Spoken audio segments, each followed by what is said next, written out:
Gurur Brahma, Gurur Vishnu, Gurur Devo Maheshwaraha, Gurureva Param Brahma, Tasmai Shri Gurave Namaha. Chinmayam Vyapyat Sarvam Trailokyam Sacharacharam Tatpadam Darshitam Yena Tasmai Shri Gurave Namaha. Tvameva Mata Cha Pita Tvameva Tvameva Bandhuscha Sakha Tvameva Tvameva Vedyadravitam Tvameva Tvameva Sarvam Mama Deva Deva Tvameva Sarvam Mama Deva Deva. Jai Guru. Om Sahana Bhavatu Sahanao Bhunaktu Sahaviryam Karavavahai Tejasvinavadhitamastu ma vidvishavahai. Om Shanti Shanti Shanti.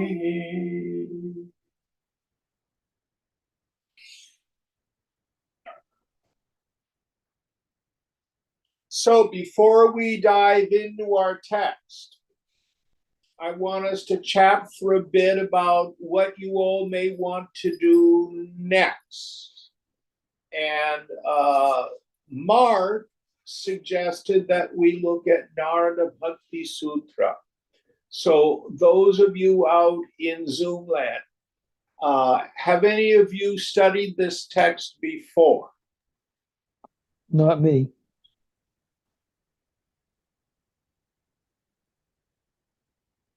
No one else is online? No. Okay. Have you looked at it? Yeah, I thought we did it together once. In this class? I think so. We may have. Well, I'll think again. I wouldn't mind doing it again, though. Okay. But there's other things. I was thinking Dakshinamurta Stotram or Aparokshanubhuti. Those are some of the shorter Shankara texts.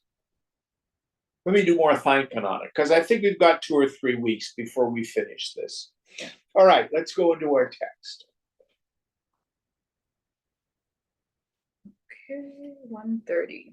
130.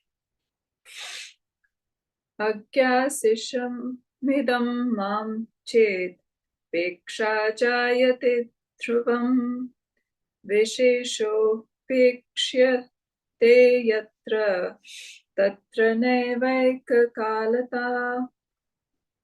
Relative to and characteristically different from each other, the things denoted by the words it and myself in the sentence I knew it and myself cannot be the objects of simultaneous perception. Yes. So here he's talking about I know the bowl.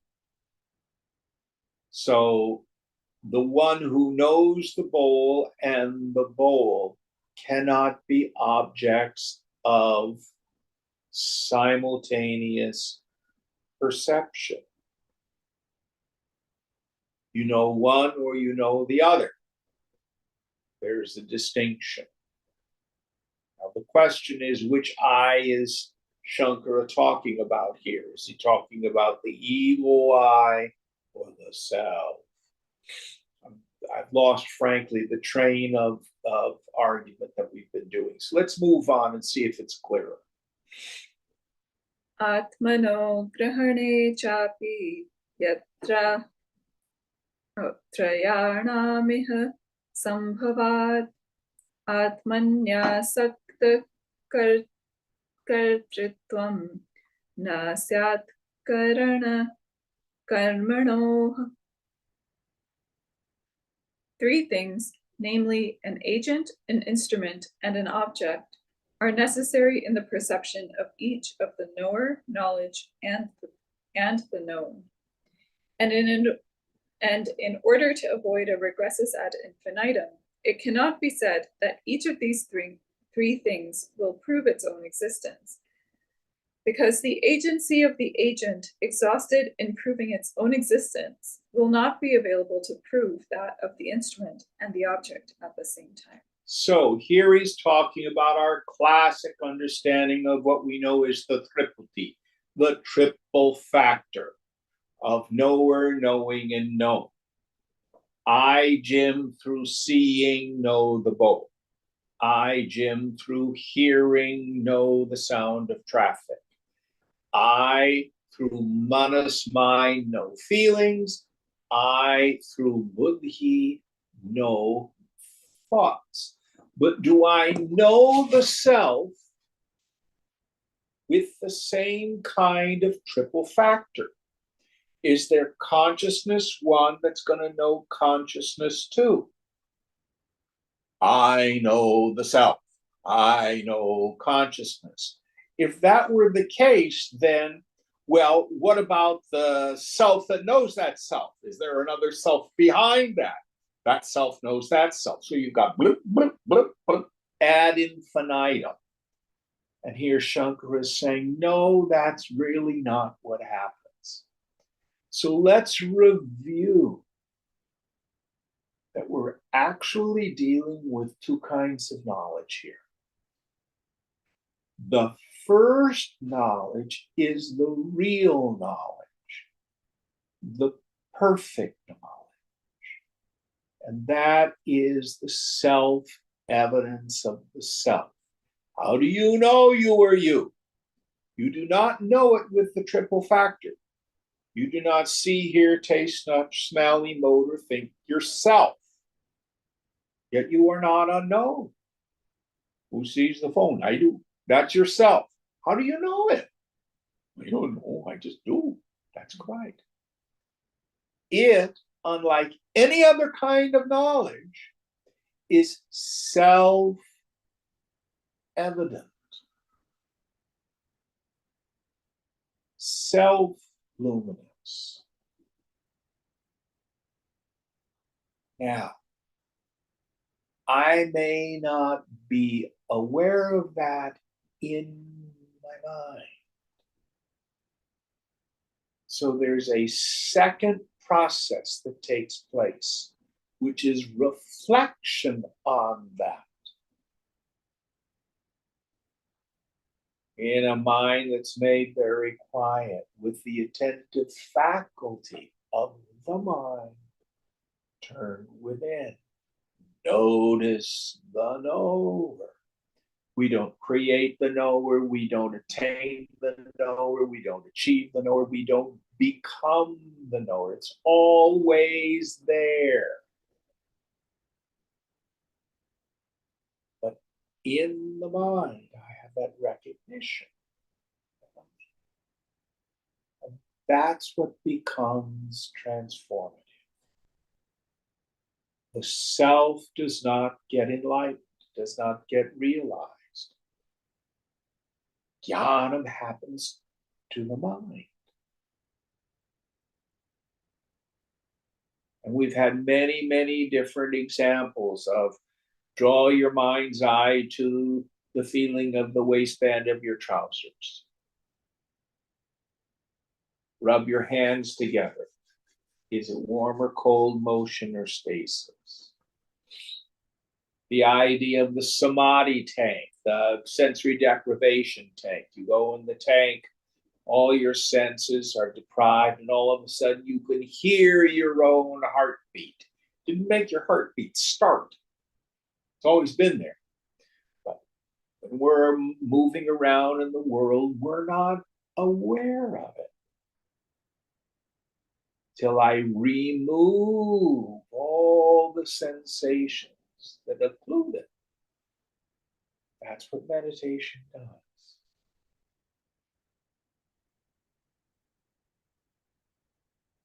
This is why, from the standpoint of the absolute, both bondage, liberation, the guru, the shisha, the scriptures are all asat, unreal, anityam, not eternal. Only you are real.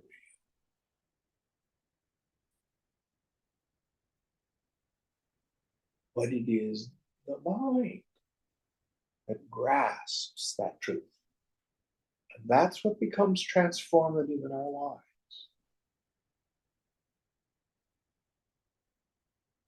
Any thoughts on this?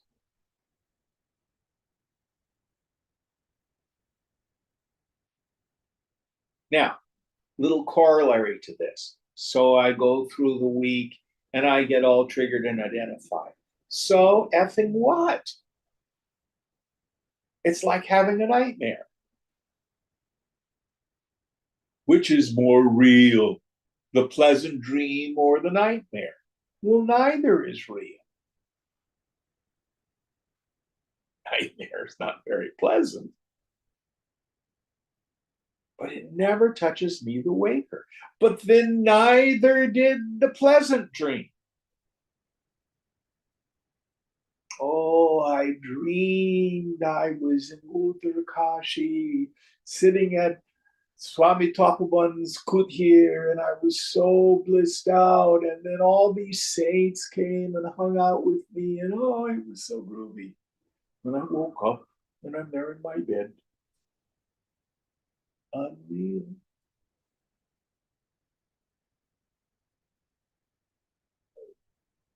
So once we begin to get those intimations of the no thingness of the self,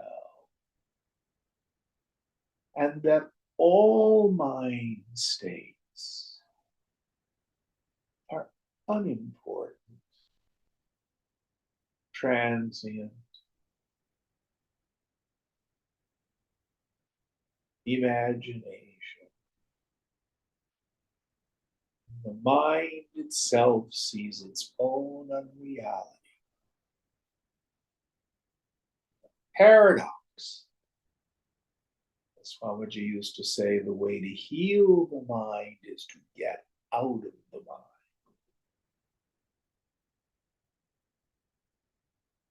Any thoughts on this?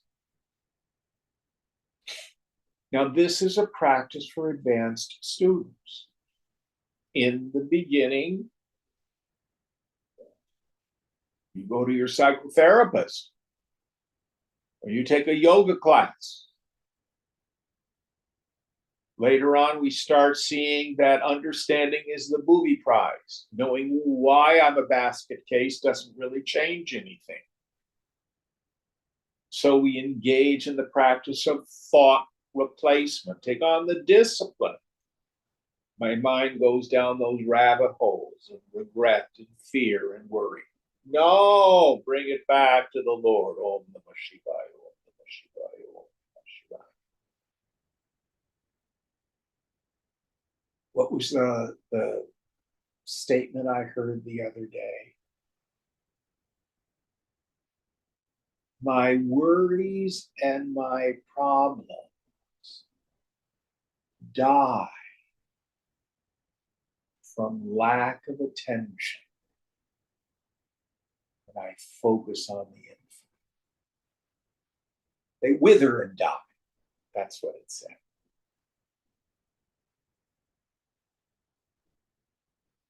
It's this tapas, turning the mind away. But in the end, even the thoughts of the infinite go. Only I remains.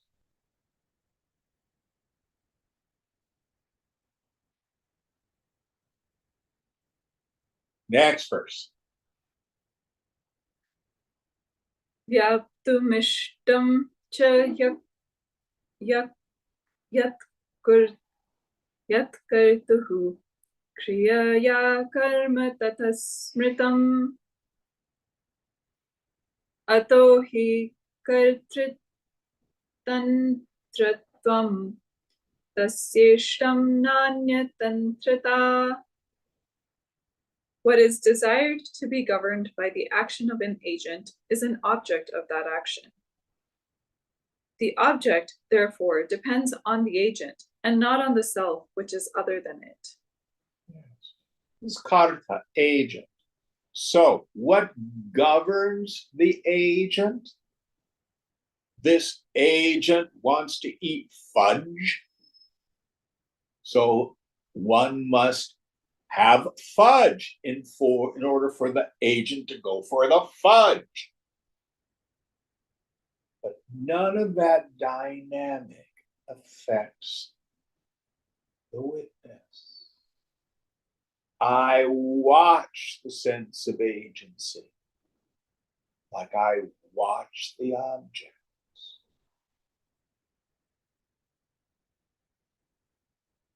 I want clean dishes, agency, action. Therefore, there has to be dishes in the sink. So the object governs the agent. Desirable and undesirable action. But that's not touching a function of the witness of that phenomenon. Next verse. Shabdadvanu mitir papi pramanatva tatonyataha siddhik sarpa padarthanam syadakyam pratinanyatha. It is only through evidences such as words, inference, etc., and in no other way that all things become known to those who do not know them. So, inference and words are ways in which we become cognizant of things in this world. For example, if a car alarm went off out on the street, we could infer, oh dear, somebody got their car broken into. So, inference. Or I could say, when you come tomorrow, don't take the elevator because the elevator is out of service. The words indicate something. Oh, I got to come up the stairs now. But that's with the world of phenomena. Let's see what he says for the next verse.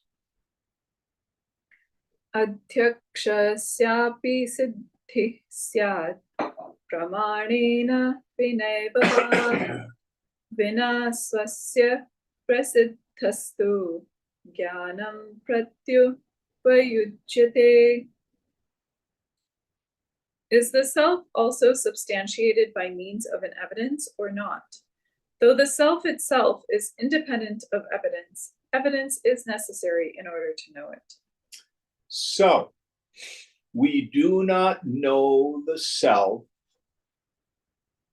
actually through shabda or lakshanam, through inference or words.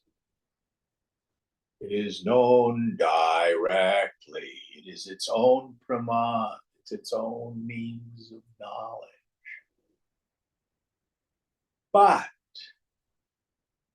such is the human mind that few of us ever think to inquire directly into the self. without initially the aid of Shabda, words from the Guru or the scripture, and inference, meaning if it is objectively known that is not you, you are not the bowl on the table, but you're not your body, you're not your energy, you're not your feelings, you're not your thoughts. Well, if I'm not any of those things, then what am I? Initially, that's inferential knowledge,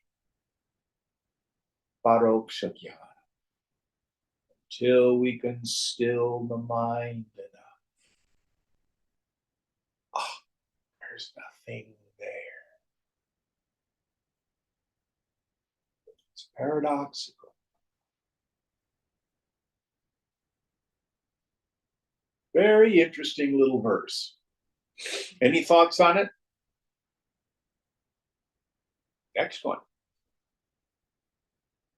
Tasyevagyatvam ched jnanatve matir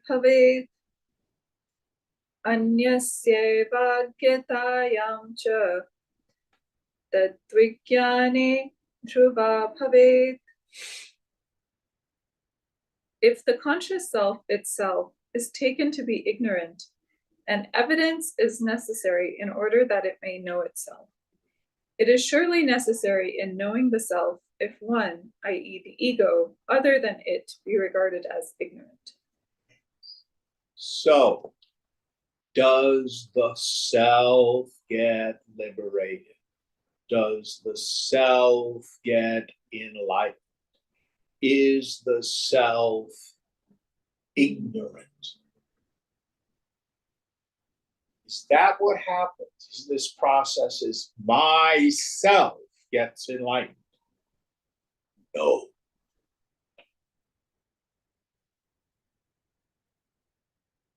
And this is where we need to see this incredible paradox. So who out there really feels, oh, I'm not realized, I'm not enlightened, I'm just a sadhu, or a sadhak, I'm working towards it. Is that how you feel? Do you feel you're enlightened? Do you? No. No. Are you in ignorance? Yes. Okay. Do you know this? Yes. Do you cease to exist when you know that you are in ignorance? No. Can you see the table? Yes. Yeah. I am, I shine, I know. You are never not self-evident. You just have confusion in your mind.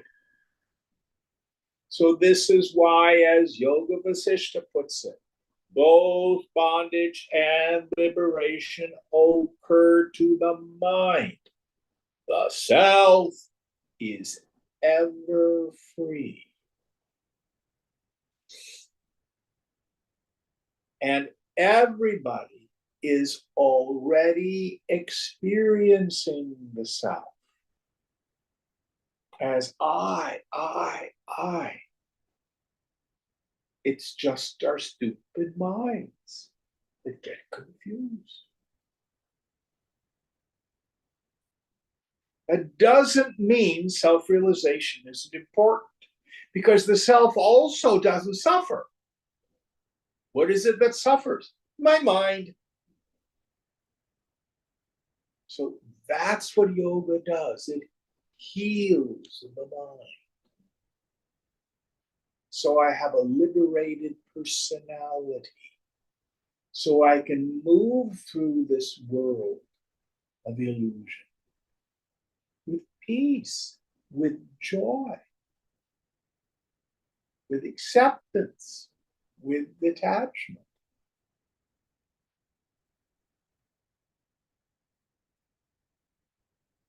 None of that touches the self.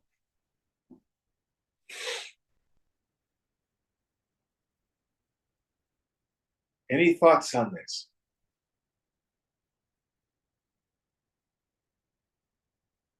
Oh, this Self-realization is cheap. It's not real. The scriptures say it's not real. From the standpoint of the absolute, no, it's not. That doesn't mean it's not very valuable.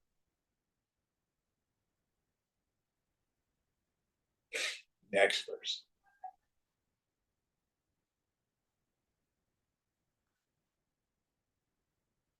ज्ञातता स्वात्मलाभो वा सिद्धिः स्यादन्यदेव वा ज्ञातत्वेनन्तरोक्तौ त्वं पक्षौ संस्मर्तुमर्हसि सिद्धिः स्यात्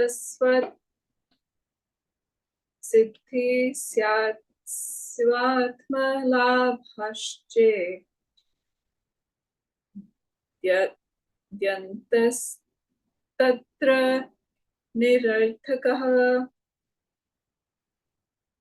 सर्वलोकप्रसिद्धत्वात् स्वहेतुभ्यस्तु वस्तुनः. Does substantiation mean being known, being endowed with existence, or with anything else? You should remember the two alternatives spoken of in the previous verse if it means being known. As it is well known that all things come to existence from their causes, no effort by way of the application of an evidence is necessary for substantiation. Yes. So to substantiate the existence of me, there's no predicate, there's no process. Self-evidence is self-evident. Whereas the knowledge of things in the world need praman, they need proof, they need an authority. Is the world flat or is the world a sphere? From where I sit here in Oakland, I can't discern the difference. So it needs to be substantiated. So experts tell me, oh, the world is a globe. And I see photos from outer space, and I see this little blue ball. It's the Earth. Sure, that's the world we live on. Becomes substantiated then by authorities. The self doesn't need anything like that. It simply is. It's always known.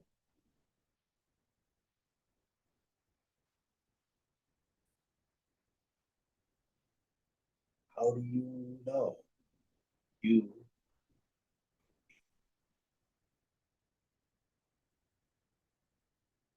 So, back to what's so important. Self-realization gives us two things.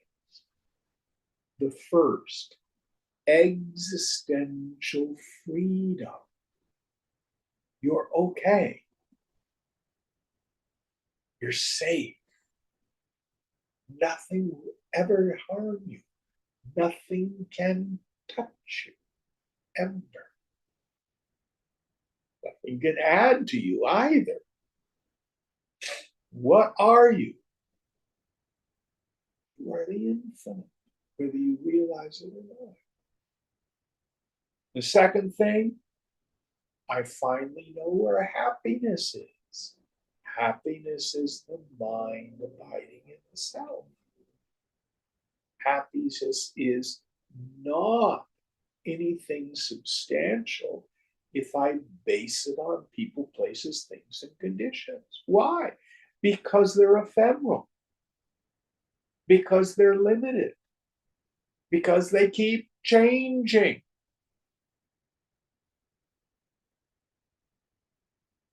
This morning I love my husband or wife. This afternoon I'm mad at them. Why won't they just stay the way they were in the morning? It isn't going to happen.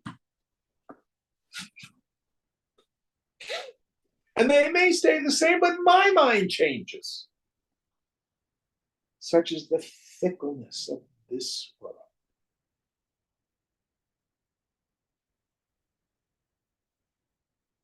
Pretty to look at, but nothing real or substantial.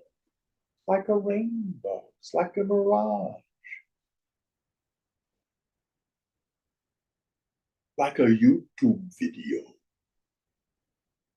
Oh, I watched a YouTube video of this boat sailing. Oh, so pretty, so pretty, so pretty. They're not there. It's just the video.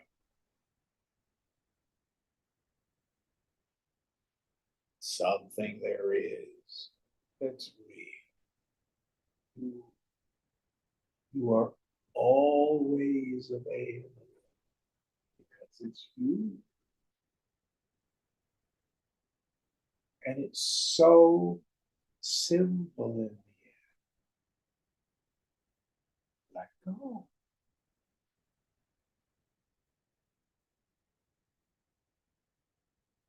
The mind come home.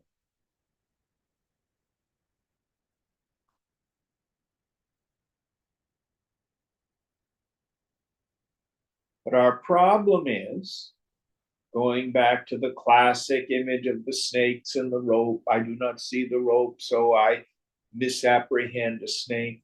As long as I keep smooching that snake, it's very difficult to apprehend the rope.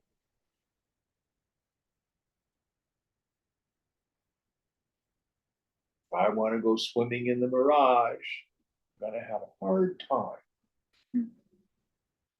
Yeah, but I really want to go swimming in that mirage. Dude, no water there. Well, it sure looks like water. Leave me alone. Not going to happen.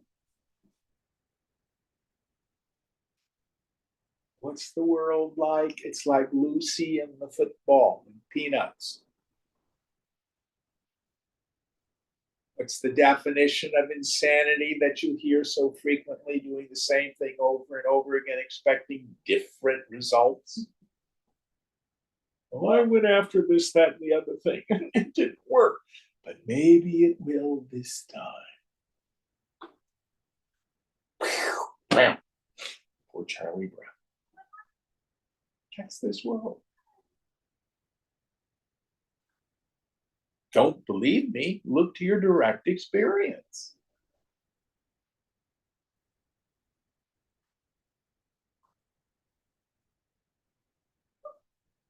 Next verse.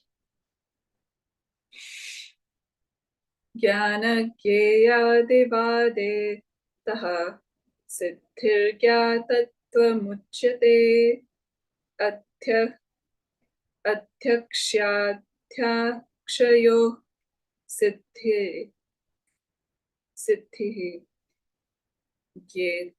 ज्ञेयत्वं नात्मलाभता. Substantiation, therefore, means being known according to the doctrine in which the knower, knowing, and the known are admitted. In the case of both the witness and the witnessed, it denotes being known and not endowed with existence. Not sure what he means by that. So, the knower, knowing, and known is an experience, but that doesn't necessarily imply existence. For example, I see the rainbow in the sky after the rain. Knower, knowing, and known. But that doesn't mean the rainbow exists as a thing that I can grab and touch. I see the heat waves rising off the desert, the mirage. Knower, knowing, and known, directly perceived. But it doesn't mean the water is real does not substantiate existence. Now, what the scriptures thunder. We go back to our study of Mandukya with the Gaudapada Karika.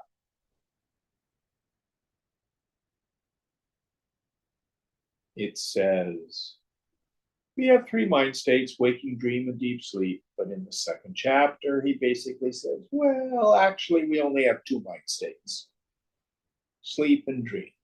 We have the nighttime dream, and we have the daytime dream.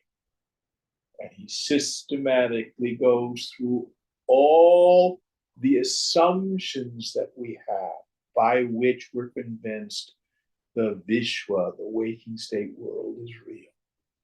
And he sees, no, that's not a valid praman. Only the self is real. Only the self is self-evident. What's our definition of real in philosophy? That which is never subject to negation. What do we mean by negation? Doesn't exist at one point, it exists for a while, and then doesn't exist again. When are you ever not you?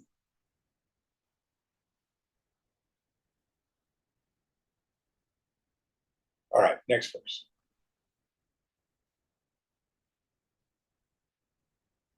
Spashtatvam karma kartradoyah siddhita yadi kalpyate spashtata aspashtate syatman yasyeva na chatmanaha.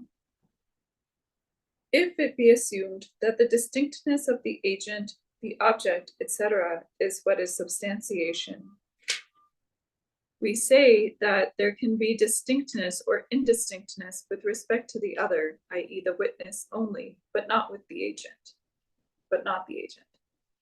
So again, he's saying agency, the karta, the ego sense is something seen, but it thickens and it thins.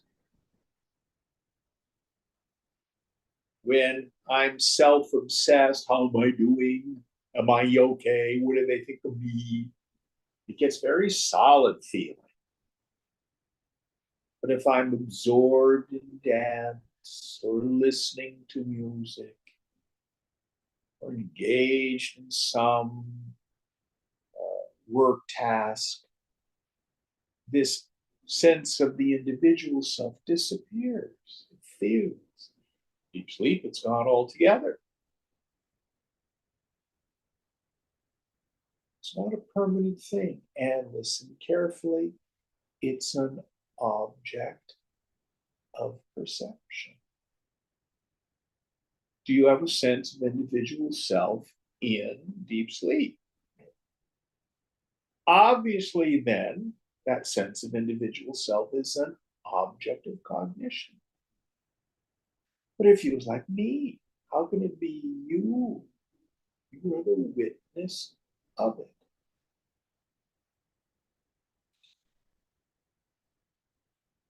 It is chaya. It's a shadow self. It's a reflected self.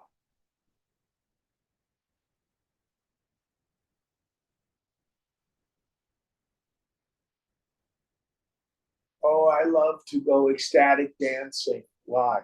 Oh, because I don't feel self-conscious. I'm just in the flow. Who's had that experience? Where did that self-conscious self go? Parked at someplace. But if you can see the difference in the mind states, how can it be you?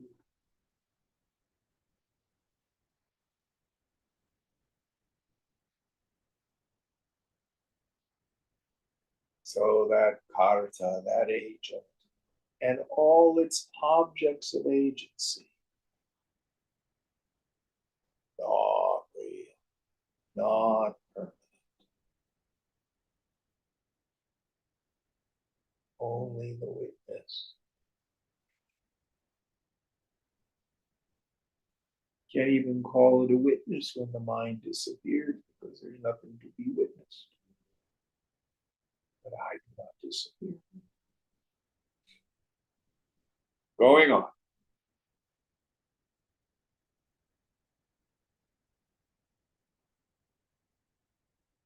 Ad- Adrishtun Adrishturneva Chandhasya Spashtibhavo Khatasya Tu Kartradeha Spashtadeshta Chetra Vishtre Tatyaksha Kartritva. There is no distinctness of a jar to a blind man. It is nothing more than the jar being known. If, however, they want to predicate distinctness of the agent, etc., they must admit that knowingness belongs to the self. Yeah, I think that's a good one. So, does the jar exist over there for a blind person? No. He has no praman, he has no means of knowledge to verify its existence.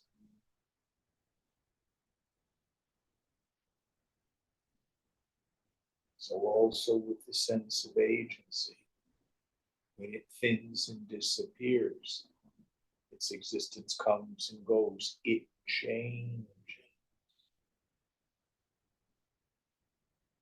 But you are never not.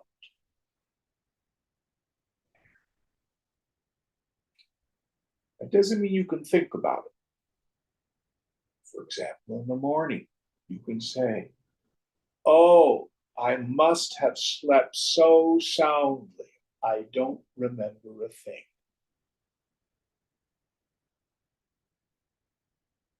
You had to have been there. The mind was all folded up into pure ignorance.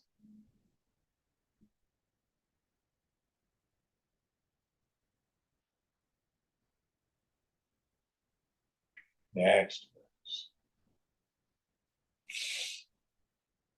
Anubhute kimanyasmin syat tat vapekshaya vada anubhavitirishta syat sobhyanubhutirevanaha.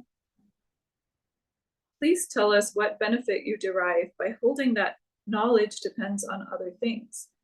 If it is contended that dependence of knowledge on the knower is desirable, we reply that the knower also, according to us, is nothing but knowledge. So, what he's dealing with is this idea I'm going to have an experience of the self. I.e., Jim, I'm waiting in meditation, wham, there it is, I see the self. And what Shankara is trying to show us is you're already I-ing. We get nothing new. We just remove false vaitadhya. What's the remnant after I've negated the knowable?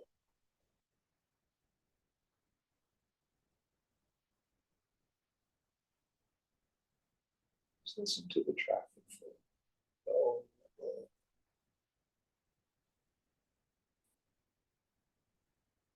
Who hears it? What hears it?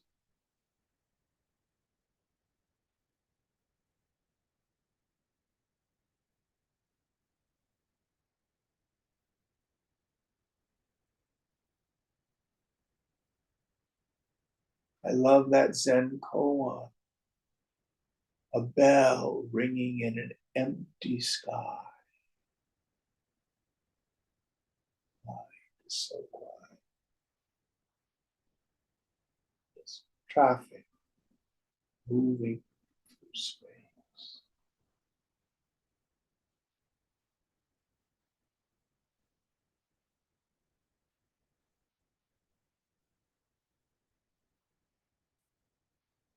It's always there.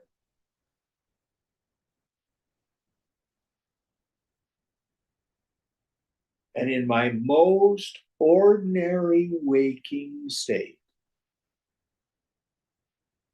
it's the substratum of the very ego. When are you ever not you? But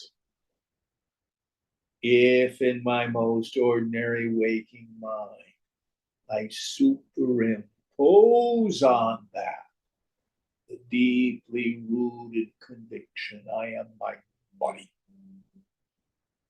I am my body plus my personality. Knock yourself out. It's going to hurt. What is it that hurts? My mind. Are you in anguish and pain? Oh, yes, I'm suffering so bad. Oh, yeah. Who knows it? I do.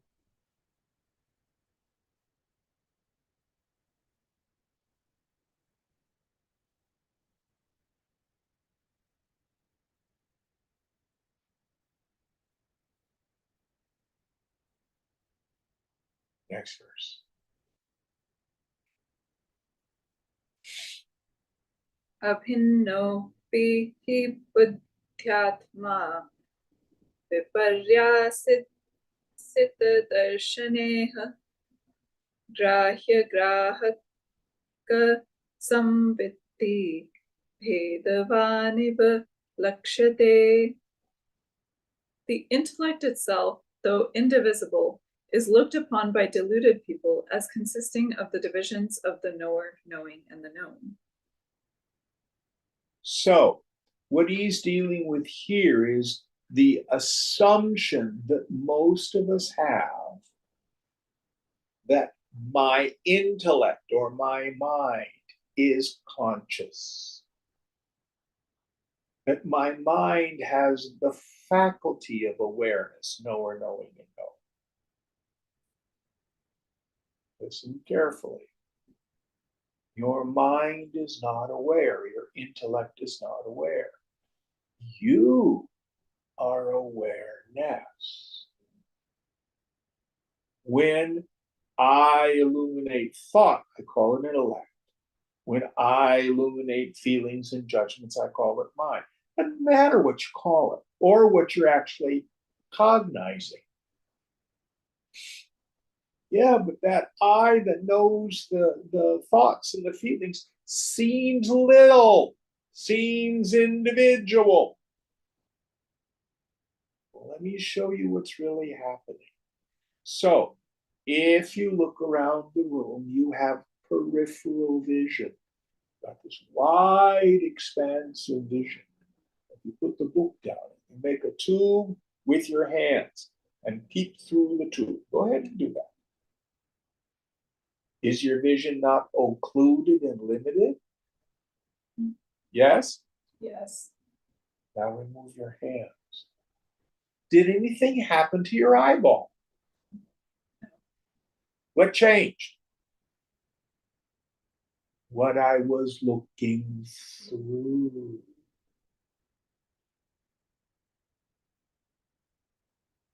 So when the self peeps through the equipment, knowing thought, feeling, energy, body, phenomena, it seems like I'm very limited. But if I withdraw my attention from the body, the subtle body, oh, Aham Brahmasmi. I am Atma Brahma. What do you know?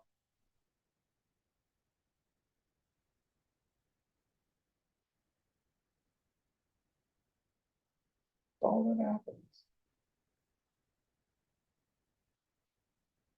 Don't confuse the tube with the one looking through it.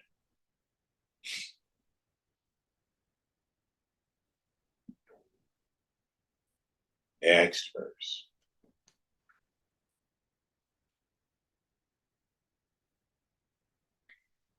भूतिर्येषां क्रिया सैव कारकं सैव चोच्यते सत्त्वं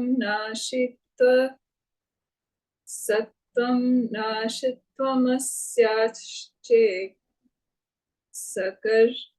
सकर्तृत्वं तथेष्टताम्. Actions, agents, etc. consist, according to us idealists, of knowledge only.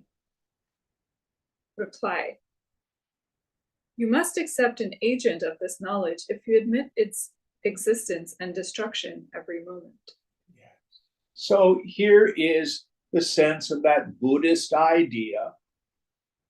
The Shunyavadins, the scholiasts of the void, who posit that consciousness itself is dependent, originating, and comes and goes, rises and falls. Now, certainly, the ego sense comes and goes and rises and falls.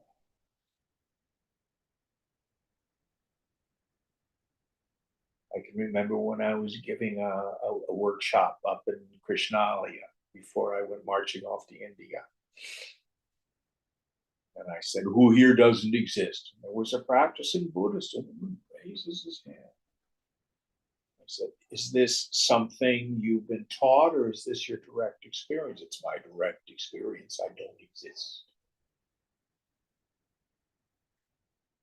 And then the Vedantin says, what is it that illumined the presence and absence of this personal sense of self?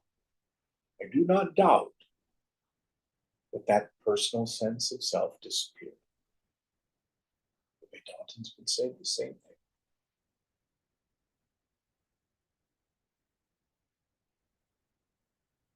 But presence and absence must be known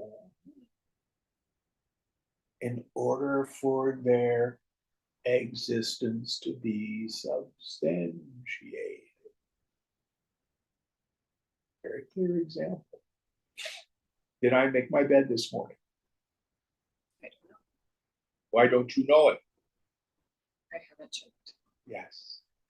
So you could go around the corner and say, oh yes, Jim made his bed this morning. Or you could say, oh, Jim did not make his bed, he's a sloth. So the presence or absence of the made bed cannot be known without a witness. I'm a Buddhist. I don't exist. Are you sure? Yes. You've experienced this? Yes. You've experienced the presence of a self and the absence of a self. So something there is that knows this.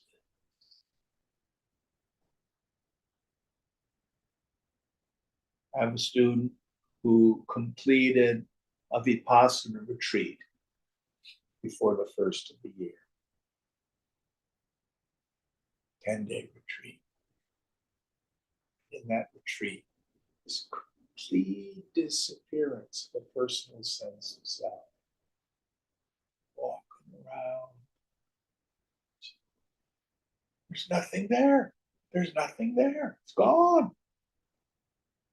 No idea if it's come back. I'll have to talk to him next time I see him. But someone was knowing that.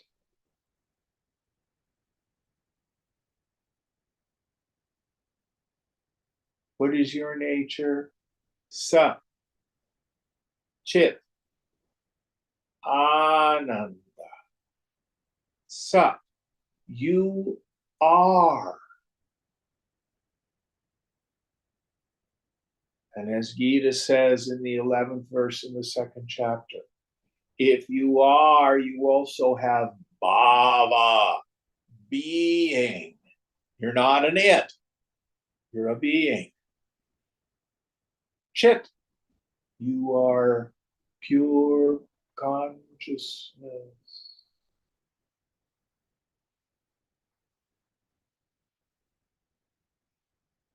Ananda, no sorrow touches it.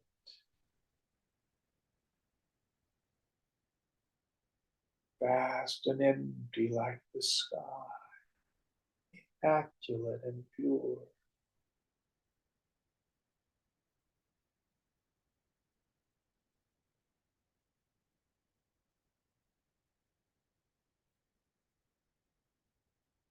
Fundamentally different than this karta, the sense of agency, yet the very substratum of it.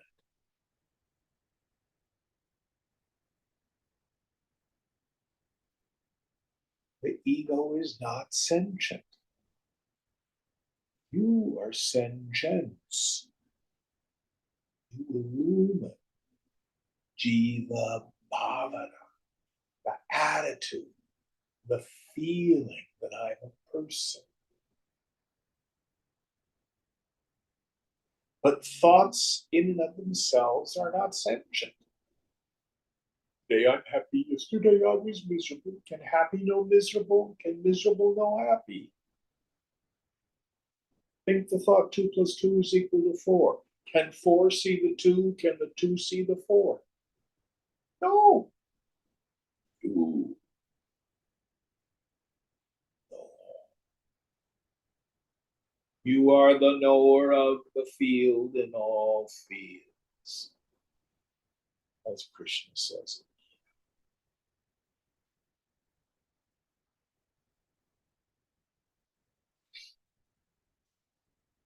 Pure, never touch.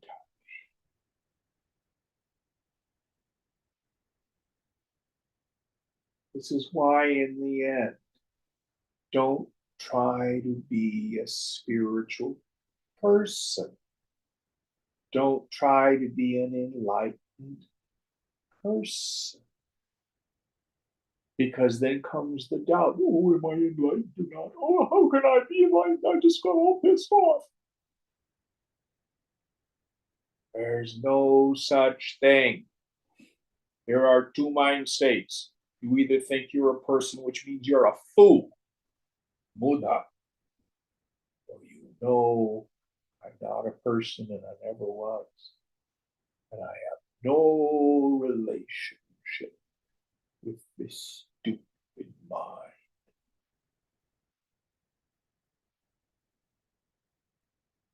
Or this packet of bones and flesh. Chidananda Rupa. Shivoham. I am in the form of this consciousness. Shiva. Suspicious.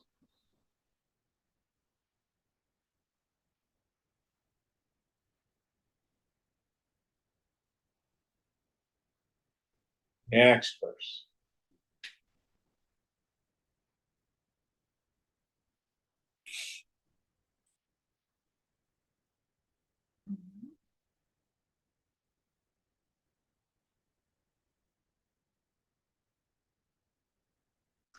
Na kaschit na kaschit cheshate dharma iti chet vakshahanatah hanata nanvastitvattayo dharma nastittvadi nivrittayah na bhutestarhi nashintvam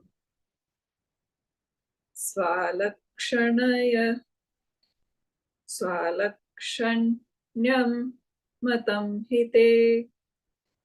Your own conclusion is given up if you do not admit any quality belonging to knowledge. Objection. The qualities of existence, etc., are nothing but the negation of their non-existence, and so on. Reply. Even then, knowledge cannot be liable to destruction every moment, as it is known by itself, according to you. So again, this is a Buddhist trying to verify the idea of dependent origination, the scholiasts of the void, the Shunyavadins. If that consciousness is mutable and changing, but I have states of consciousness, and it comes and goes, is it like a flame, which is an event which only appears as a permanent thing? Here Shankara says, dude, presence, absence, change is known. And it's very simple. We go back to Descartes, who said, I think, therefore I am. He could intimate there's a subject-object relationship. Thoughts are going by, therefore there must be a thinker. But then the question arises, if I quit thinking, do I disappear?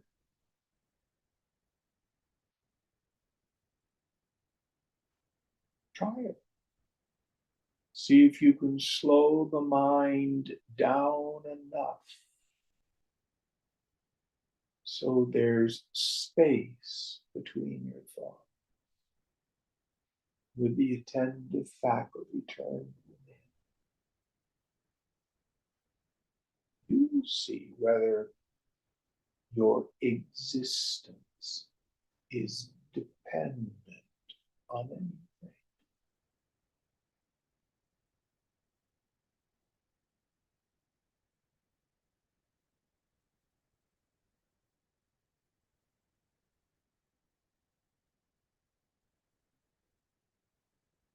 See if you really change.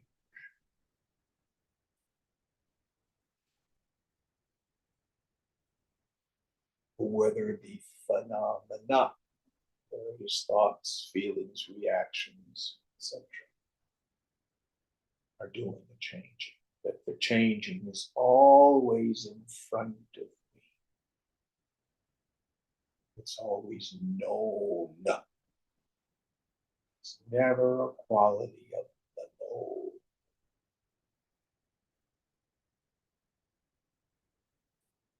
I am Nirupam, without a form. Nirmalam, without a need to attain. Achintya, unthinkable. Alakshanam, uninferable. Of Upadesha, indescribable.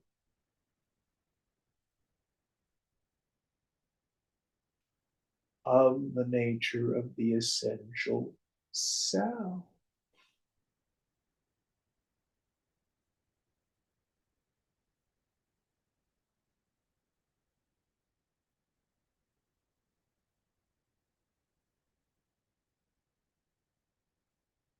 Next verse. Swalakshana padhir nasho nasho nashani prittita agora sattvam gotvam te na lakshanam. Destruction has for its ultimate limit something which is self-existent. You say that destruction is the negation of non-destruction. A cow is defined according to you as the non-existence of a non-cow. It cannot be the definition of a cow.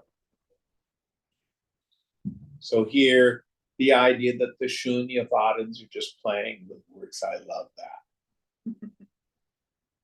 The existence of a cow is the destruction of the non-cow, the not cow.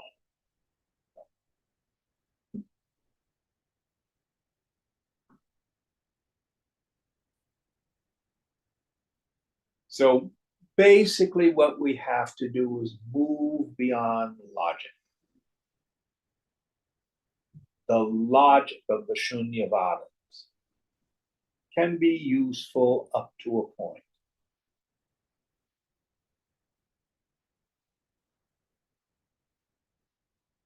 But knowledge becomes deeply rooted with the practice of samadhi, not logic. The arguments Shankara is giving us are only useful to help us let go of preconceived ideas. Let us do what the Buddha himself did. Just don't do something, sit there. Let the unconscious unload. Let all the ideas, all the impressions from the past unload till nothing is left.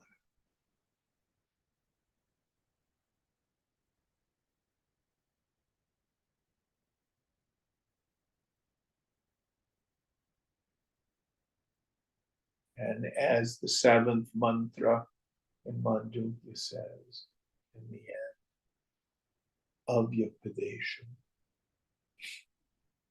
usually translated as indescribable. Upadesha means to talk about stuff. Upadesha, Upadesha. It is untalk aboutable. Anything we can say doesn't mean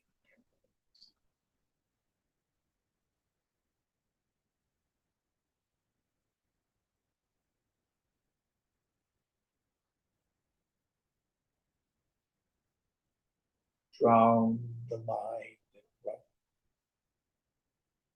So the mind is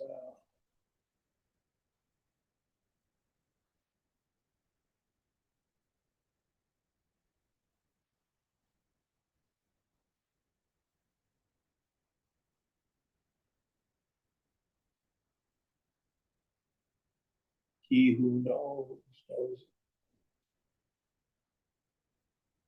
She who knows it not. Unknown.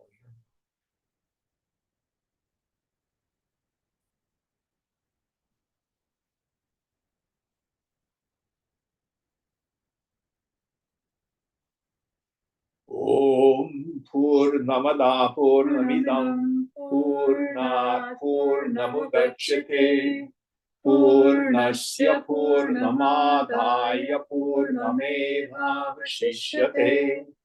Om Shanti Shanti Shanti. Hari Om Shri Guru Namaha. Hari Om.